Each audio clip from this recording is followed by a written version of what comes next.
Welcome to the Kent Battle of Britain Museum at Hawkinge. There's a feeling of Christmas coming because we can actually open next Tuesday, the 18th of May. We've been given the green light from the government. So when you arrive at the museum, you can see the Spitfire behind us on the Tasker trailer, the Queen Mary trailer. Ample free parking at the museum. But what we thought we'd do, as it's feeling a little bit like Christmas and there's 12 days of Christmas, we're going to do the 7 days of the Kent Battle of Britain Museum. Each day this week we're going to do short videos covering each building that you tour when you visit the museum. Luckily there's 7, so we do 1 building each day. So come on, follow me and I'll show you the shop and the entrance to the museum. When you arrive at the museum, we're not doing any pre-booking. That may sound a bit strange, but the reality is that a lot of museums are finding last year that when people are pre-booking, they're arriving early and therefore causing queues, or if you have problems on the M20 and you arrive late, you miss your slot. So what we're trying to do is keep it as free-flowing as best as possible, obviously adhering to the 2-metre distancing, so hence the barriers here. You'll come in to the pay desk where you'll usually be greeted by myself. We encourage you to pay by cards because it's contactless obviously, but we are a charity so we need money, so we'll take cash as well if necessary, but card is preferable in the pay desk in the shop. Most of you are probably aware we don't allow mobile phones and cameras in the museum, so I either encourage you to leave them securely in the car, or we can give you a receipt, keep them in reception. If you're on call, we can let you know if the phone rings while you're touring the museum. But when you leave, speak to myself or one of my fellow volunteers, and we'll happily organise for you to have your photographs taken on your device at no cost, alongside the 3 Gate Guardian Hurricanes, the Hawkinge and the Blenheim in the museum grounds. The volunteer can come with you, so you can even take some photographs of you and your family up close and personal to the aircraft. So let's come into the shop.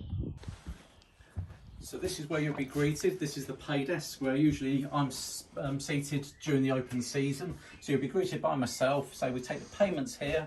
We have the shop counter and the shop behind, and it's operated as a one-way system. So when you pay, you'll come through behind, and then when you exit, you'll come through the opposite side of the shop. There's obviously a lot of clear vision, so you don't have to pass anybody, and 2-metre distancing can be adhered to at all times. We have sanitizer available as you arrive. We will ask for a name and phone number just for our own contact and trace. We do have the government's track and trace behind, so you can sap that with your phone as you come in as well. We'll give you a map, explain where everything is, and we'll run you through all the different points about the COVID precautions in the museum. Very simple, very straightforward. We're in a 3-acre site, so there's plenty of space. You don't have to worry about being closed in sort of thing in a closed environment. We've got a very nice cafe and tea bar alongside. We'll cover that on another day, but you can stop or call in for a fried breakfast in the morning, have a visit around the museum, stop for a cup of tea and a slice of cake, or a lunchtime if you wish. And it's this way through into the museum. This is the shop area. It's packed to the gunnels with interesting items to suit all price ranges, from kids' toys to, we've stocked over 400 Battle of Britain titles behind us, a wide range of Airfix plastic kits. The blue boxes are Corgi die cast and displayed in the cabinet behind. There's a wide range of items here available to you. The full range of the Combat Archive, which we're very proud to be helping out with. That's a day-by-day, minute-by-minute account of the Battle of Britain. But everything here that you could want, it's run by an anorak, i.e. me, for anorak. So if you've got a Battle of Britain interest, I'm sure there'll be lots of items here you'll be interested in. But this way through takes you through to the museum, and in a sec you'll get a cracking glance of the 3 Hurricanes, the Blenheim and the Hawkinge. As you come out of the shop, you'll come into a little conservatory area. There's green arrows to show you it's a one-way system. So behind Tom who's recording this, you'll head out towards the Stuart Butler Memorial Hangar. It's a one-way system through 5 display buildings, but anytime you're welcome to come back to the cafe, which asks you to follow the one-way system. And when you come through, you should be able to see this cracking vista that we created in the last year.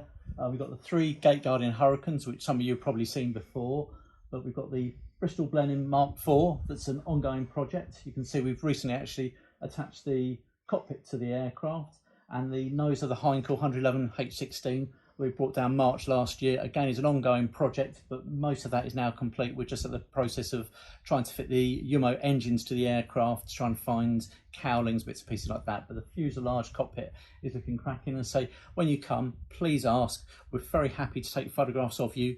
Just ask to volunteer, and before you leave, grab a camera or your mobile and we'll take you out. You can stand alongside any or all of those aircraft, take some photographs yourself, and if you want, the volunteers can take a photograph of you and your family if you wish. And of course, as always, Scramble's usually around. She's probably just been on camera, but she's usually here to greet the visitors as the boss of the Kent Battleborough Museum at Hawkinge. Thank you for joining this short video.